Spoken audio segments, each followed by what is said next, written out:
Hi everybody, welcome back to my channel. Mrs. Buitenbeentje here. You guys are here for my Think Pink dress. The Think Pink is a campaign that is happening at work right now, and that is to support Breast Cancer Awareness Month. I made this dress especially with one person in mind, and that's how I wanted to show them my full support. This dress is by Grasser. It is pattern number 404. It is, you can buy it by size.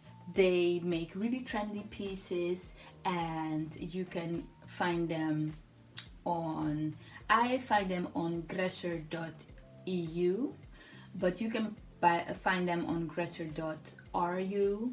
It just depends on your accessibility, and you can find so many patterns.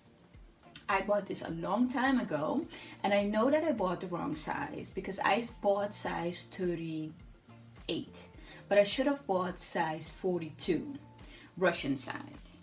In any case, the only place where I noticed that I should have gone up with the sizing is right here at the armpit where the sleeve and the bodice connect.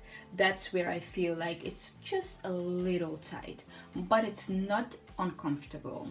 The pattern has 8 pattern pieces, of which I only cut out 7. It has the sleeve, the front, the back, the front flowns and the back flowns, and then you will have also the lining, the front and the back. You can also do the lining. I believe that the lining also have a flounce, but I didn't feel like doing that one. So I only lined my bodice in the purple viscose. The fabric that I chose is a linen fabric. It is 100% linen, and the only alteration that I made is with my sleeve. I decided to put elastic in there so it will just stay a little bigger, but still has the elastic to hold it right there. That's what I really liked about it. And to be honest, I chose for that alternative because I didn't really understand that specific part of the sewing instructions. The sewing instructions are in English, and they also have a YouTube channel where you can find different sew-alongs. You can also always ask questions. And I did just a little bit of understitching, right, to keep my lining on the inside. And my closure right here is just an elastic and a button. I also put in a little label, and that is it. I wanted to tell you a little bit about the flounce. So I did some gathering right here to just put it in. I'm wearing it with tights, black tights right now, and some boots, but the gathering are not completely even. But then again,